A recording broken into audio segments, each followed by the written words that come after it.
మరోవైపు ఇటు కాకినాడ పరిసర ప్రాంతాలు అదేవిధంగా మచిలీపట్నం కేంద్రంగా కూడా ఇటు కలెక్టర్ పూర్తిగా సమీక్ష చేస్తున్నటువంటి పరిస్థితులు. ఓవరాల్ గా కాకినాడ ఆ ప్రాంతంలో ఎలా ఉంది పరిస్థితి, మా కరెస్పాండెంట్ అప్పారావు కూడా సిద్ధంగా ఉన్నారు లైవ్ లో. అప్పారావు, పూర్తి డీటెయిల్స్ ఏంటి వెదర్ కి సంబంధించి? పవన్, కాకినాడ జిల్లా వైపు మందా తుఫాను దూసుకు వస్తుంది.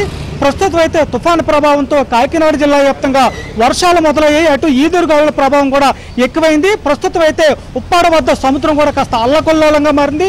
ఈ నేపథ్యంలో బీచ్ రైడ్ వైపు ఎవరు వెళ్లకుండా ఇప్పుడే రాకపోకలు కూడా నిషేధించారు. ప్రస్తుతం అయితే కలెక్టరేట్ దగ్గర జిల్లా కలెక్టర్ షాన్మోహన్ తో పాటు జిల్లా ఇన్ఛార్జ్ మంత్రి నారాయణ కూడా మరి కాసేపట్లో సమీక్ష నిర్వహించబోతున్నారు. తుఫాను ప్రభావం ఎక్కువగా కాకినాడ జిల్లాపై ఉండడం, అదేవిధంగా తీరం కాకినాడ తుని మధ్య దాటే అవకాశం ఉండడంతో నష్టం ఎక్కువగా ఉంటుందని ఇప్పటికే అంచనా వేశారు. ఈ నేపథ్యంలో జిల్లా వ్యాప్తంగా 269 పునరావాస శిబిరాలు కూడా ఏర్పాటు చేశారు.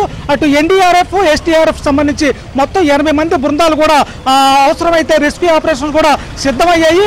ప్రస్తుతం అయితే జిల్లా వ్యాప్తంగా ఈదురుగాలుల తీవ్రత కూడా అధికమైంది. అదేవిధంగా కాకినాడ పోర్టులో అయితే దాదాపు 15 షిప్పులను ఇప్పటికే సముద్రంలోకి తరలించి కార్గో ఎగుమతులు కూడా పూర్తిగా నిలిపివేశారు. ప్రస్తుతం అయితే జిల్లా వ్యాప్తంగా వర్షాలు కొనసాగుతున్న నేపథ్యంలో తీర ప్రాంతాలు అలజడి ఎక్కువగా ఉన్న నేపథ్యంలో తుఫాన్ షెల్టర్లు కూడా ఎక్కడికెక్కడ అధికారులు స్థానికులు తరలిస్తున్నారు.